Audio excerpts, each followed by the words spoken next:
Time now for our coaches call. Now, our next guest led Texas Tech to the national championship game last season. He also has an impressive 9-3 record in the NCAA tournament, despite only being a college head coach in Division I for a number of years. He is Chris Beard, the head coach of Texas Tech. But, Coach, before we get to basketball, let's first start about the most important thing on the menu today. It is your birthday. Happy birthday. What is the number one thing on your wish list in terms of gifts? I really want to win the game tomorrow night. No, that sounds pretty selfish, but that's what I want.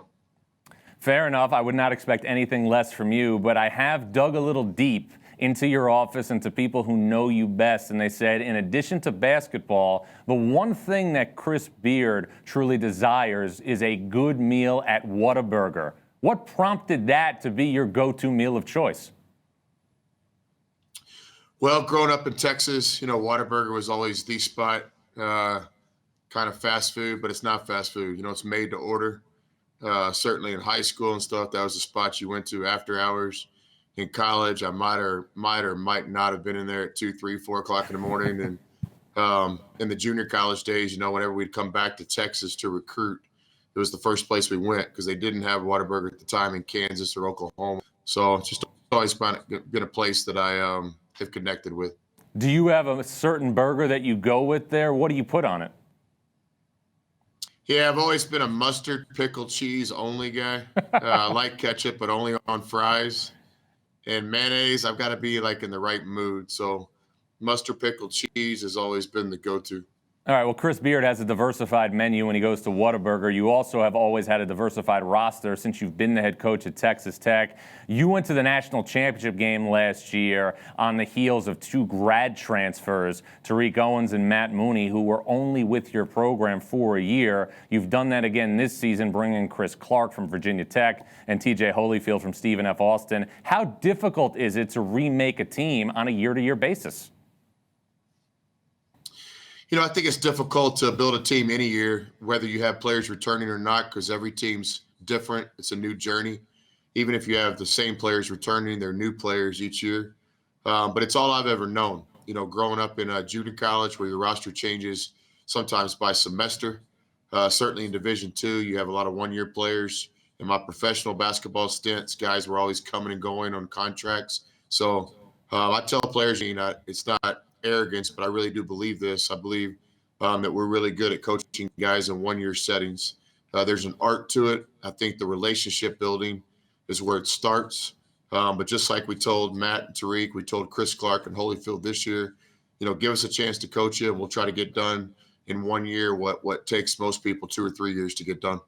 Well, you did that last year, and obviously there's been moments where you've done it this year. You had a tremendous win in December over Louisville at Madison Square Garden. What are the biggest things that you feel Texas Tech needs to improve on to be a team that's playing its best basketball 3 or 4 weeks from now?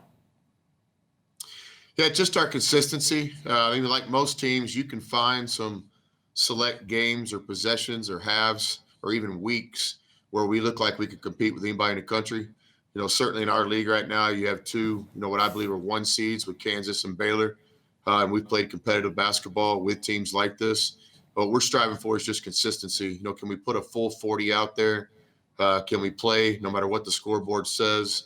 And I think as we strive towards as March nears, if we can become more consistent, which has really been our plan from day one, I think we could be a real factor. Well, one guy that's been really consistent the last couple of weeks, scoring in double figures, has been one of your freshmen, Jamias Ramsey. He continues to get a little bit better each time he takes the floor. What is it in him that has separated himself from other great perimeter players that you've coached? I think one thing with Jamias, the whole world sees the talent and the attention that he got in high school, being a ranked recruit and all this. But what we know internally is how hard he works. He's a guy that doesn't have a lot of vices. He doesn't have any vices. He goes to class every day and he works on his game. He's in the gym constantly. He wants to be coached. He wants the truth. We're able to coach him really hard as a freshman.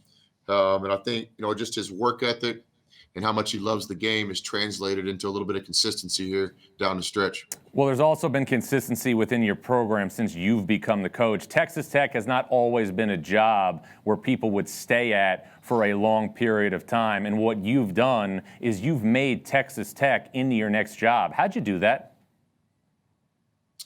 Well, it certainly wasn't me alone. It's a real group effort. It started the very first conversation I had with Kirby Hocutt when we were talking about coming to Tech, and Kirby and I just shared that we wanted to compete for championships. In our league, if we could get relative in the Big 12 quickly, that translates to having a chance to win the whole thing.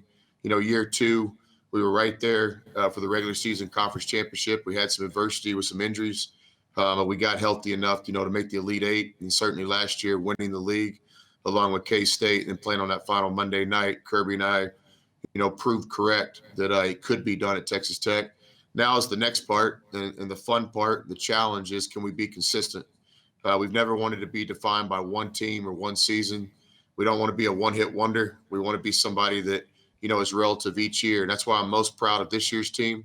We're right here when it matters most. We've got, 6 regular season games left and 19 days starting today. And we control our own destiny in a lot of ways. And this is a credit to this year's team. Chris, you're using the term consistency a lot during our chat right now, and you learned from one of the most consistent coaches in the history of not just college basketball, but all sports, and Bob Knight. I know you're very close to him and his son, Pat. A couple of weeks ago, Coach Knight went back to Bloomington, went back to Assembly Hall, and stepped in foot of Assembly Hall, obviously on Indiana's campus. What was it like, considering your connection with that family, to see that moment, Coach Knight back at Indiana? I think all of us that love Coach and respect Coach and have been fortunate enough to spend time with him, me, almost 10 years, it was just the right thing. It felt right. I'm so happy for all the coaches, past players, and, I'm happy for Indiana basketball that, the right thing was done. And I wasn't involved really at all in any of that, but what I have a little bit of a personal connection and knowledge of is Pat's role in that. And I proudly say that, I've never known a better person than Pat Knight. He's the most unselfish person I've ever been around. I'm the coach I am today in a lot of ways because of Pat. But I know firsthand that Pat did a lot to orchestrate that, to get his dad back at Indiana. So I just recognize that.